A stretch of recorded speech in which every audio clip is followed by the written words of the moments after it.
Hoje a gente vai ver, hoje a gente vai ver sobre funções inorgânicas. E aí na parte de funções inorgânicas tem nomenclatura, né? E eu não vou passar a nomenclatura hoje. As regras de nomenclatura estão no slide, então se vocês quiserem ver tá lá. Mas eu não vou passar porque não é relevante e a gente vai acabar perdendo tempo, beleza? Mas aí se vocês quiserem dar uma olhada e ver, depois se tiver dúvida é só me perguntar. Então vamos começar agora.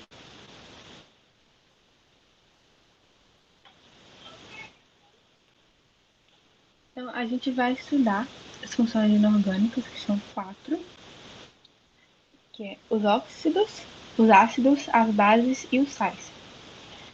Então, a gente precisou agrupar os compostos inorgânicos em funções para ficar mais fácil de estudar as substâncias, porque senão ia ser um monte de substância e ia ficar difícil de estudar. Então, eles foram agrupando em funções semelhantes, em compostos semelhantes, e aí criaram as funções. São só quatro, então bem pouquinho. Mas primeiro a gente tem que ter um conceito de NOx. O NOx é a tendência caso haja formação de íon. Determina a quantidade de elétrons que um átomo ganhou ou perdeu. Então, elétron, a carga é negativa. Menos. Carga negativa. Então, quando você perde, um átomo perde o elétron, ele vai ficar com carga positiva, que ele vai estar com deficiência de elétrons. Então, vai ter mais prótons que elétrons e a carga fica positiva. E quando ganha elétrons, a carga fica negativa, porque aumentou o número de elétrons. Então, guarda esse conceito na cabeça de vocês, que senão pode acabar confundindo. A gente tem 10 regrinhas de NOx, tá? Mas a maioria delas é bem simples. Algumas são assim, dá pra ver muito fácil pela tabela periódica. Então é simples e outras, essas mais pra baixo aqui, principalmente essas três, são mais decoradas. Então vamos a primeira, que é a família 1A e a 2A. Família 1A, eles precisam perder um elétron, ó, perder, que vai ficar com carga positiva. Eles vão perder um elétron para ficar na regra do octeto, para ficar parecido com o gás nobre que veio antes dele. E a família 2A precisa perder dois elétrons. Então, é bem pensando em quanto que eu preciso perder ou ganhar para eu chegar num ficar parecido com a configuração de um gás nobre.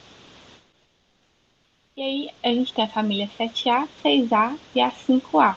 Eles têm uma variação grande. Vai do menor NOx, que vai ser um negativo, até o maior, que vai ser um positivo bem grande. Então, a família 7A precisa ganhar um elétron para ficar igual a um gás nobre que está na frente dele, que está no mesmo período que ele, ou perder 7 elétrons para ficar igual o gás nobre que está no período anterior. E é a mesma coisa com 6A, só que eles vão perder ganhar 2 elétrons ou perder 6. E a família 5A ou ganha 3 ou perde 5. E esse ou ganha ou perde é porque depende de com quem eles estão fazendo a ligação. Se eles são o mais eletronegativo, eles vão estar ganhando elétrons. Se eles são o mais eletropositivo, eles vão estar perdendo elétrons. E a gente tem que a substância simples, tipo o Fe, se tiver só o Fe lá na reação, você sabe que o NOx dele é zero. Ou substâncias compostas, o somatório dá zero. O somatório do NOx tem que dar zero. Então, se tiver uma coisa tipo assim, né, o H2SO4, dá pra gente calcular cada NOx aqui, mas a gente sabe que tudo, o total, tem que ser igual a zero. E que a carga dos íons, quer dizer, o NOx dos íons vai corresponder à carga. Então, o NOx é igual a carga. E aí a gente tem o hidrogênio, que vai ter NOx -1 ou mais um. Também vai depender de com quem que ele está fazendo ligação. E o oxigênio, que vai ter NOx -2, meio, -1 e meio. Vai depender de qual composto ele está formando, que a gente vai ver no próximo slide. E aí a gente tem esses três últimos aqui, que é bem decoreba mesmo, mas ele é muito bom ter isso em mente, porque são metais que aparecem bastante. Então, lembrar que o alumínio, o NOx é 3+, fixo, tá bom? O zinco e o cádmio, o NOx é 2+. O ferro, o cobalto e o níquel, o NOx é 2+ e 3+. Tá? Então, aqui não tem muito o que fazer, é mais decorar mesmo.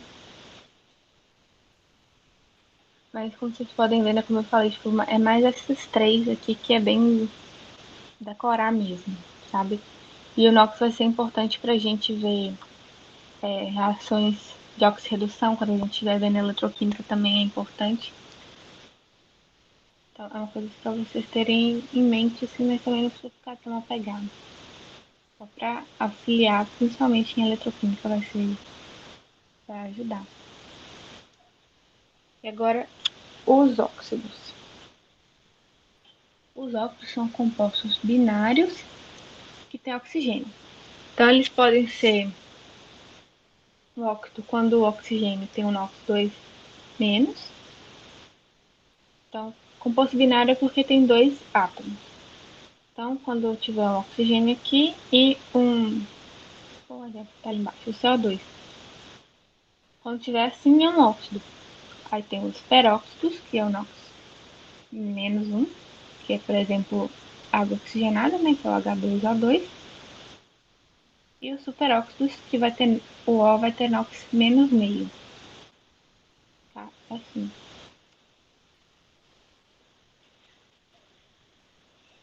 Então, os óxidos, quando reagem com a água, eles vão formar ácidos ou bases. E se eles reagirem entre si, eles vão formar sais. Então, com água, ácido ou base. E entre si vão formar sais. E a nomenclatura que eu falei que eu não vou passar. E a gente tem os tipos. Esses aqui são os mais comuns, que tem que prestar mais atenção. Que é os óxidos ácidos, que eles vão ser formados com ametais e oxigênio. E os básicos são formados por metais e oxigênio. Então aqui eu coloquei o exemplo, o CO2, só que eu quero falar mais três, que é o SO3, o SO2 e o NO2. Não, NO2. Esses três aqui, eles são importantes porque eles formam a chuva ácida. O Enem gosta muito de chuva ácida em questão de ambiental. Então vocês têm que saber que esse óxido vai formar um ácido, e aí esse ácido vai prestar depois com a chuva. E o que, que a chuva vai corroer, né? Os monumentos, vai corroer os carros, vai causar desertificação. Isso é importante, porque o Enem gosta bastante desse tópico, quando cai questão de ambiental. Tá? E esse óxido aqui, ó, também já cobrou questões em relação a tratamento de solo. A gente vai ver mais quando chegar em hidrólise de sais, a gente vai ver mais sobre tratamento de solo. A gente tem óxidos anfóteros, que eles vão se comportar como ácidos ou bases, ou como óxidos ácidos ou como óxidos básicos. E aí esses dois aqui são exemplos, tá? A gente tem os neutros, são diferentes, que eles não vão reagir, que é só esses três que existem, que é o nonoco, que a gente chama. E os óxidos duplos ou mistos, que são formados pela cristalização conjunta de dois óxidos. Então, para fazer esse óxido aqui, eu precisei reagir dois óxidos do chumbo. Então, com dois óxidos do chumbo, eu formei isso aqui. Mesma coisa para o ferro. Com dois óxidos de ferro, eu formei o Fe3O4. Alguma dúvida em óxido?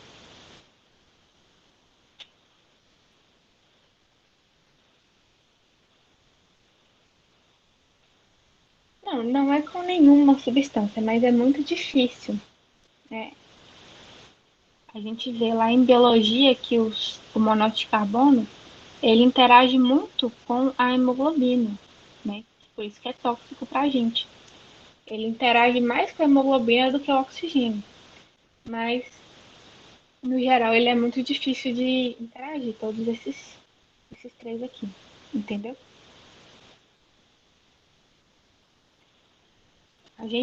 É muito difícil a gente falar. Gabriela, não precisa se preocupar com a parte da nomenclatura, tá? Por isso que eu passei direto, mas é assim, você vai falar óxido de. Então, por exemplo, óxido aqui de cálcio. Então, óxido de cálcio e o número do NOx, em números romanos. Então, o NOx do cálcio é 2, porque ele é da família 2A. Então, ele aqui vai ser 2 mais. E o oxigênio vai ser 2 menos. Então, eu poderia chamar ele óxido de cálcio 2. Esse aqui é a nomenclatura IUPAC. A gente tem outras nomenclaturas que são comuns, mas não são a da IUPAC, né? E, por exemplo, se eu tivesse o Fe3, Fe3O2, poderia chamar ele de dióxido, porque são dois O.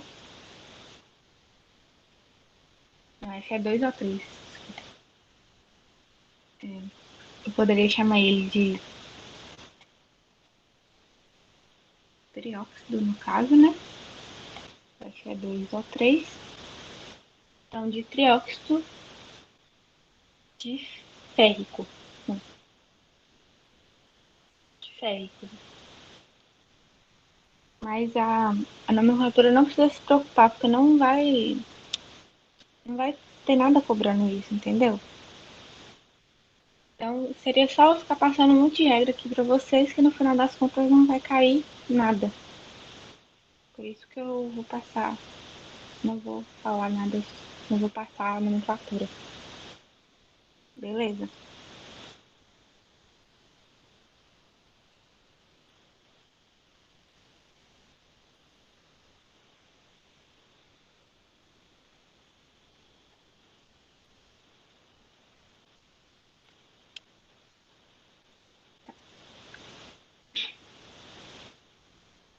Então, dessa parte aqui eu vou até pôr um negocinho verde, um asterisco verde.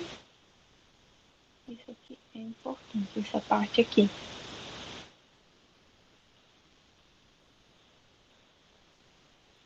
Então, vamos para a próxima página. Então, agora a gente vai falar de ácidos e bases. Antes da gente chegar, né, em cada ácido, os tipos de ácidos e os tipos de base, a gente precisa falar das teorias. E uma vez eu tava. É, o Agüero tava tirando dúvida de química comigo. Aí ele falou assim: não, Lorena, eu não entendo por que, que tem três teorias de ácido base. Por que, que não tem só uma para resumir tudo? Mas é porque uma vai complementando a outra. A de Arrhenius, ela não consegue explicar todos os ácidos e todas as bases, todos os compostos. Não consegue classificar. Aí veio o Bronsted-Lowry, e classificou mais algumas. Aí veio o Lewis para classificar o que estava faltando. Então a gente vai encarar assim. Você olha primeiro se ela encaixa na Arrhenius. Aí vai para a próxima. Não encaixou no Bronsted-Lowry, vai na de Lewis que vai ter que encaixar. Você lembra, né? Pois é. Então, vamos. A mais básica de todas é a do Arrhenius, que a gente usa ela, inclusive, para diferenciar as funções. Então, vocês vão ver nos próximos slides que a definição de ácido a gente usa da teoria de Arrhenius. Então, para ele, o ácido é quem aumenta a concentração de H+. E a base é quem aumenta a concentração de OH-. Quando a gente põe alguma coisa dentro de colchete, quer dizer concentração. Então, o que ele está falando? Se você pôs um ácido na água e ele liberou H+, se você pôs um composto na água e ele liberou H+, ele é ácido. Pôs outro composto, liberou H, ele é base. É isso que ele está falando. Só que não dá para classificar todo mundo aqui. Aí veio o Bronson Lowry e falou, então vamos pensar de outro jeito.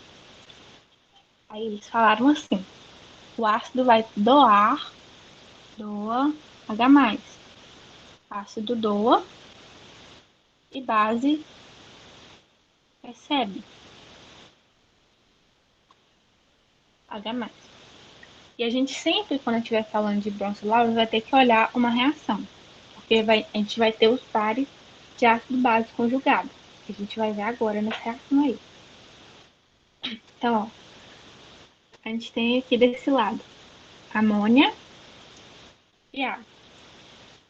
E depois a gente tem nos produtos amônio e o OH-, a hidroxila.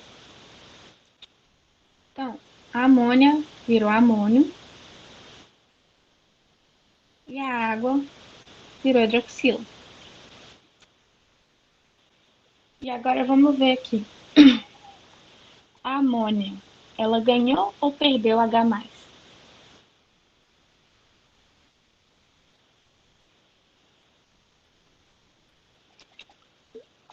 A amônia ganhou H+. Então, ganhou.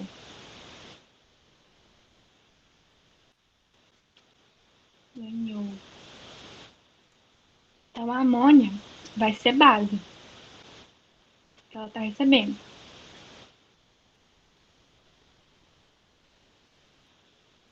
Agora a água. A água vai ser o contrário, né? A água está doando o H+. Então, doa.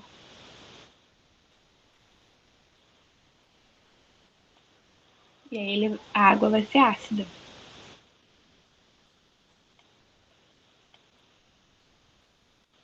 Vamos dar lá, deixa eu escrever de outra coisa.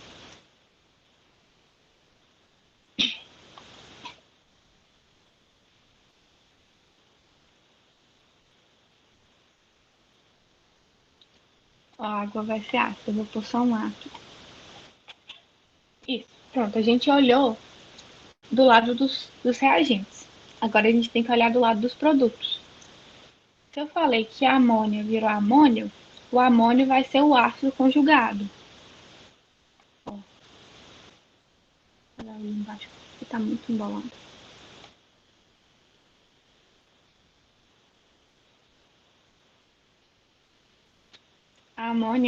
O amônio vai ser o ácido conjugado da amônia.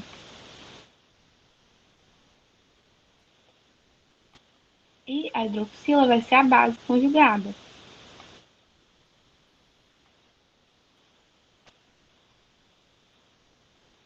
Tá? Sempre assim, a gente olha a reação. Então, aqui a água está ácida. Mas pode ser que outra reação ela vai estar agindo como base. Vocês entenderam?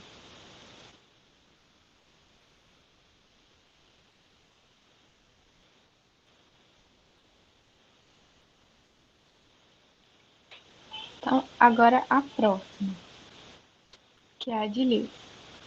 O Lewis viu que ainda não dava para classificar todo mundo de acordo com o Bronson Lowry, e ele falou, vou tentar de novo, tentar mais uma vez, um outro conceito. Aí ele falou que o ácido recebe par de elétrons e a base doa elétrons. Opa, né? Então, esse recebe par de elétrons e doa par de elétrons é a dativa que a gente viu aula passada. Dativa. Então, se eu tiver um composto, tem algum elemento, um átomo ali que está fazendo uma dativa, então esse composto todinho vai ser uma base. Se eu tiver um composto que está recebendo uma dativa, esse composto vai ser um ácido. Tá? uma coisa muito importante aqui é que usa muito a palavra protonado, né? O protonar. E teve uma vez que mandaram para mim uma questão que tinha essa palavra e eu não estava entendendo a questão por causa da palavra. Então pode guardar aí na cabeça. Protonar. Protonar seria fazer a dativa, tá? Fazer dativa.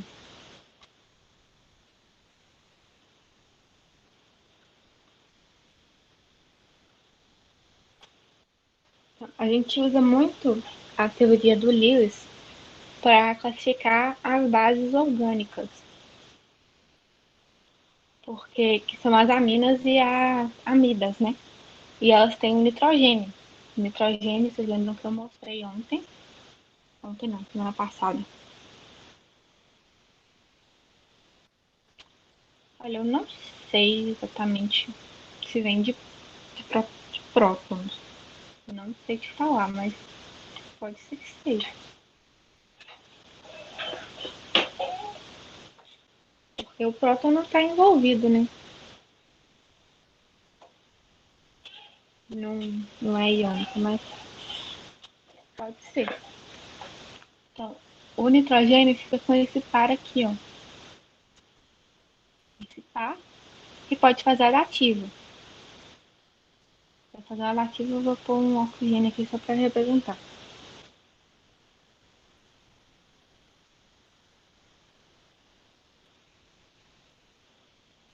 Eu não sei, realmente não sei, porque ele tá doando, mas ainda é uma ligação covalente, né? Então ele meio que não perdeu. Ele não perdeu aquele par.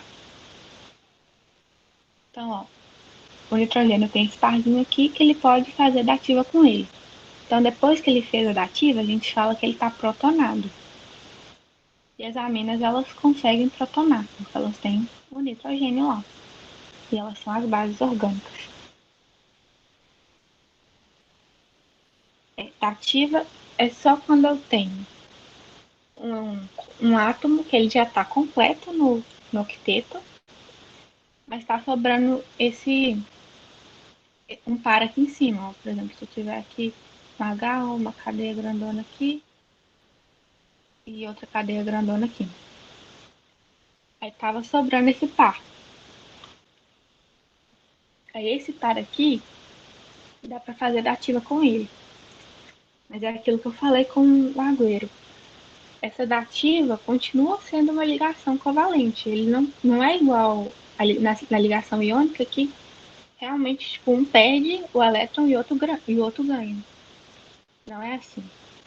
Eles vão continuar o átomo perto, igual na ligação covalente normal. Tanto que lá na faculdade, quando a gente vai desenhar uma dativa, a gente não desenha com seta. A gente desenha como se fosse uma ligação normal. Se tiver que desenhar. Então você fica meio assim, sem saber se é dativa ou não. Você tem que ver. Fazer um descontinho lá pra saber. Entendeu? Então ele não tá dando. E, tipo, ele deu esse par e o oxigênio foi embora. Não. Ele tá fazendo essa ligação e o oxigênio tá grudadinho nele ali. Beleza?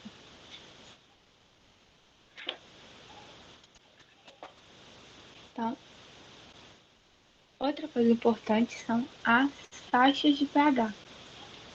Elas vão determinar substâncias ácidas e neutras e elas indicam pela coloração. Então, isso aqui a gente vai ver mais um pouco de novo em equilíbrios, né? Em titulação.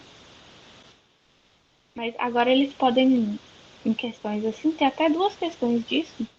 Eu deixei nesse slide. E eles podem falar assim, a fenolftaleína, né, que é a mais comum. A fenolftaleína é muito comum. Então, o azul de bromotimol, esse aqui também é bem comum de falarem dele. O vermelho de metil, deve estar por aqui. Esse aqui, o vermelho de metil, é bem comum também. Então eles vão te falar, a faixa de viragem da fenolftaleína é de 8,2 até 10. E abaixo de 8,2 é incolor e acima de 10 é rosa. E aí vai te dar 5 vidros e falar a cor de cada um. E você vai ter que falar, esses tais são ácidos e tais são básicos. Você vai ter que prestar atenção. E eles podem usar qualquer um desses, ou então até, sei lá, inventar, sabe? E dá pra fazer, inclusive, com um indicador com açaí, tá? Mas desperdício de açaí, né? Mas dá pra fazer. É, eu fiz. Nossa, a minha professora falou pra usar, acho que 100 gramas de açaí, né? No final eu usei, tipo assim, 5 ml do negócio. Aí eu fiquei, nossa, minha filha, vou dar açaí pra isso. Mas, não, mas tinha misturado com álcool 96, como é que eu ia tomar o negócio? Ia limpar tudo por dentro. É, eu fiquei harmonizada já.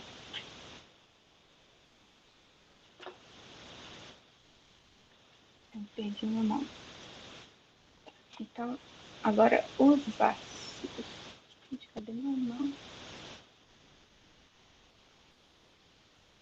Então, os ácidos. Eles são moleculares e eles ionizam.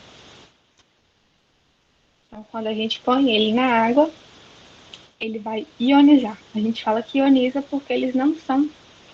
A molécula não é formada por íons, né? Então, só depois que eles forem para a água que eles vão virar íon. Eles vão liberar o H+, e geralmente os ácidos eles não existem assim puros, sabe? Se tiver puro ele vai estar gás. Então por isso que a gente tem em todos os laboratórios, todos os ácidos, ele vai estar em solução concentrada. Você nunca vai ter, tipo assim, eu quero HCl puros. Não vai existir. Tá? Porque isso daí seria um gás.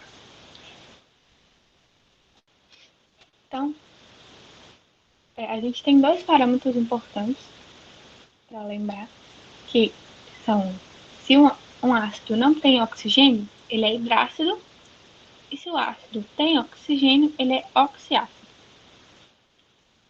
Tá? E aí, o principal, que é quanto à força,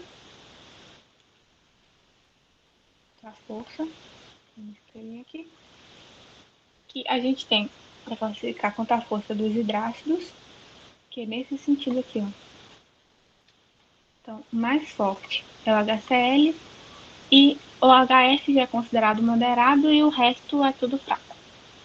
Tanto que o HF a gente vai ver depois em equilíbrios que ele nem é moderado de verdade, ele é fraco. Mas ele seria, tipo assim, o mais forte dos fracos, aí põe ele de moderado. E os oxiácidos que a gente tem que fazer uma continha também. Você vai pegar o número de oxigênios menos o número de hidrogênio. E aí, se essa conta der 3 ou 2, é forte. Se der 1, é moderado. Se der 0, é fraco. Então, eu vou colocar um aqui para vocês me falarem. Aquele que eu já fui lá, né? O H2SO4. Ó, e esse aqui também. O H3PO4.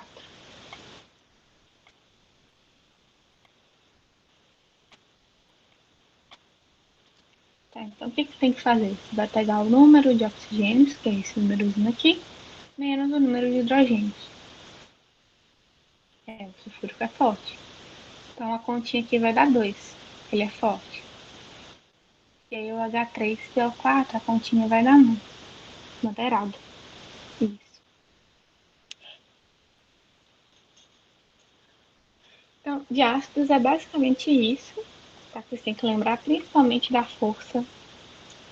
Força é importante. E aí a gente tem, né, algumas regras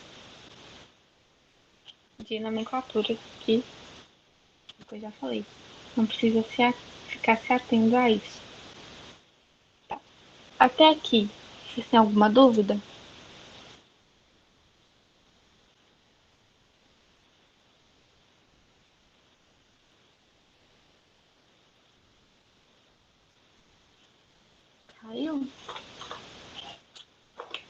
Deixa eu falar que eu não lembro.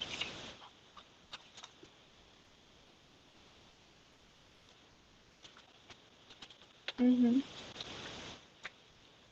Questão de função inorgânica, assim, não tem como dificultar, né? O único jeito de dificultar seria cobrar nome, e aí eu acho que eles não fariam isso, né? Então vamos pra próxima. E aqui a gente tem as bases. As bases, elas são iônicas e elas dissociam. Então, o que está a diferença? Lá eu falei que o ácido ele é molecular e ele ioniza, e agora o composto, a base é um composto iônico, ela dissocia. Por quê? Porque quando a base está ali pura, ela já está em formato de íons. Se você jogar água ali, só vai dissociar, só vai dar uma separada. E elas liberam o íon OH-.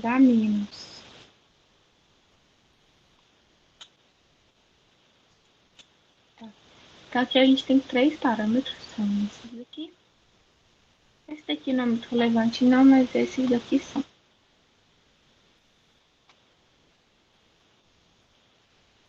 Então, o primeiro, que pode ser quanto a quantidade de OH, que você pode falar que é uma monobase, se tiver só um OH, que é uma dibase, se tiver dois OHs, e assim por diante, né? Até quantos OH tiver na base.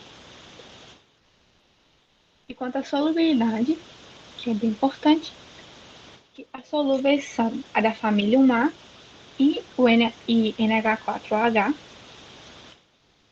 As pouco solúveis é a família 2A, exceto o MgOH2, e o restante é insolúvel. Tá? Então, o MgOH2 entra aqui. E quanto à força, que é a capacidade de dissociar, né, de virar íon, de separar os íons.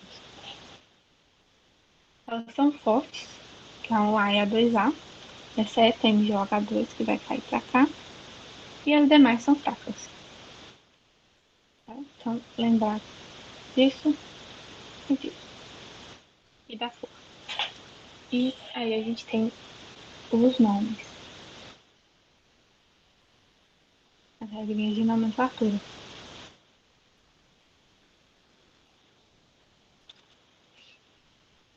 E agora os sais, né? Que os sais aqui tem mais tipos diferentes de sais. E cada tipo desse sal aqui tem uma regra de nomenclatura, então as regras de nomenclatura de sais estão aqui, tá?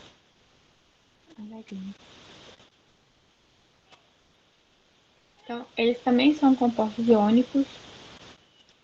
Eles podem ser formados por neutralização total ou parcial de um ácido e uma base. Os solúveis é o grupo 1, nitratos, cloratos, acetatos, cloretos. Isso tudo aqui, ó, do nitrato até o sulfeto, são os nomes dos ânions, que podem estar ali ligados.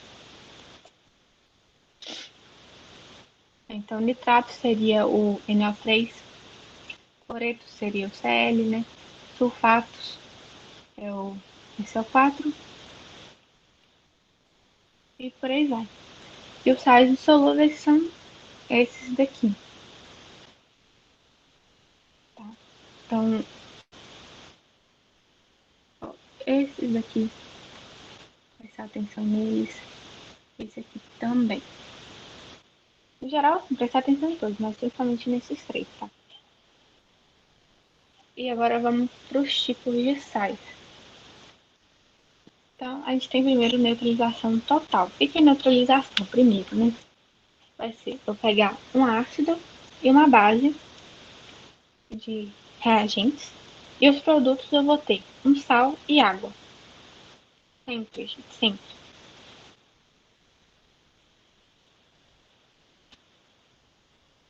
E se ocorrer neutralização total, eu vou ter um sal neutro. Tá? E para ocorrer neutralização total, eu tenho que ter o número de hidrogênios ionizáveis, tá? Então, H+, ionizável, ionizável igual ao de OH-, para acontecer a neutralização total. Então aqui, ó, eu tinha 2H+, 2H+. E aqui tenho 2OH, que esse 2 está multiplicando todo mundo, né? Então, na hora que eu juntar o H+, ó,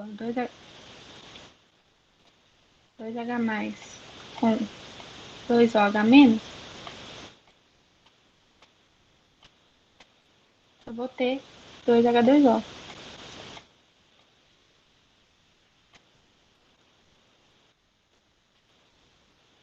Tá? Isso tem que estar em proporção para eu poder fazer a água.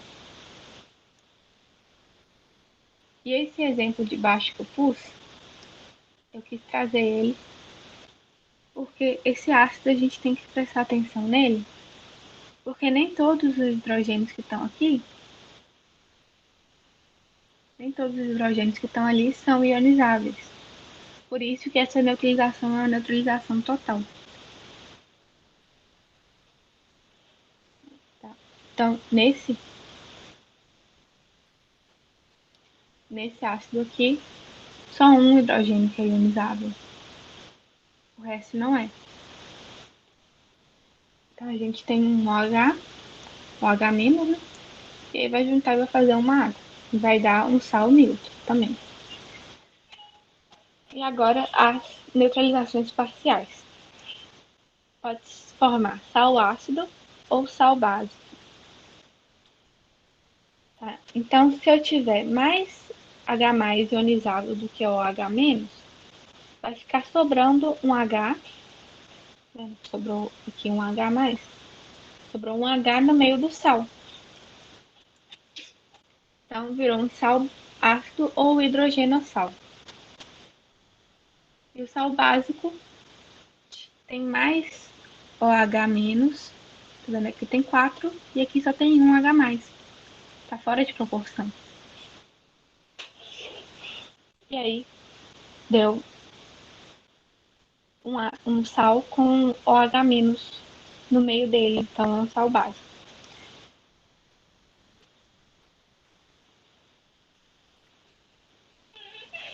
Deixa eu olhar aqui para eu poder te responder.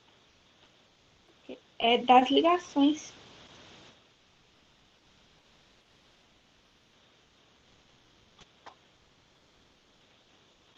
As ligações que estão acontecendo ali dentro da molécula do ácido, né? Eu não sei se eu vou conseguir desenhar essa molécula. Deixa eu ver se eu consigo desenhar aqui. É H3PO2, né? Então, a gente tem um fósforo aqui no meio. E o oxigênio aqui. O oxigênio aqui. Um H aqui. Um H aqui. Um H aqui. Eu tô chutando, tá? Eu vou ver se é isso mesmo.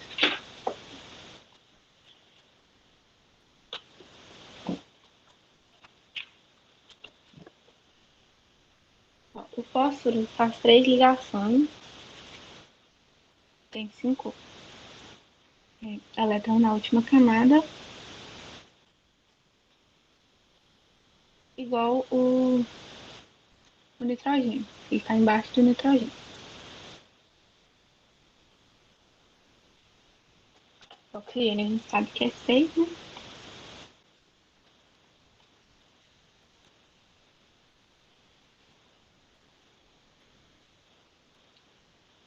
Um, 2, 3, 4, 5, 6.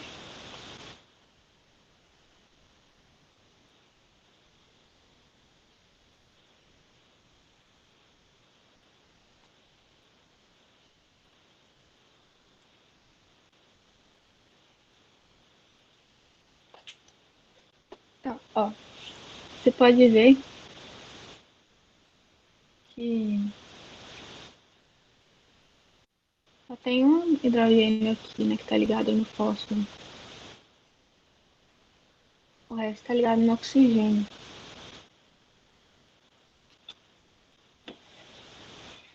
Os outros dois estão ligados no oxigênio. Então só esse aqui que vai conseguir. Depois eu vou conferir se realmente é essa a geometria. E aí eu te falo. Que bom é. Pode ser, ok? Vou conferir se é isso mesmo e aí eu falo. Então, deixa eu falar rapidinho dos sais duplos. Os sais duplos eles vão ser formados se eu reagir três óxidos. Então pode ser dois óxidos básicos e um ácido, ou óxidos ácidos e um básico. E aí no final eu vou ter um sal com dois cátions e um ânion, ou dois ânions e um cátion. Tá? Então, eu deixei questões aqui, mas não vai dar tempo da gente fazer. Tem cinco questões, mas as três últimas é as mesmas que estavam no ano passado, mas eu decidi deixar porque eu gosto muito delas. Aí eu falei assim, não vou tirar não. Sim, acredito que seja.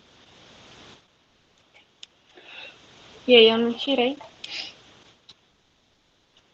tirei essas questões e a gente resolve elas na próxima, tá? Se vocês tiverem alguma dúvida, podem me falar. Então já tá na minha hora.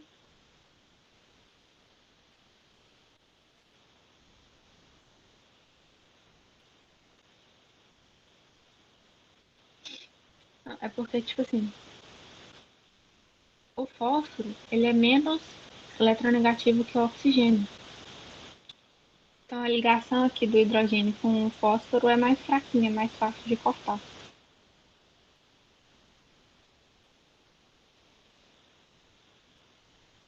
Entendeu?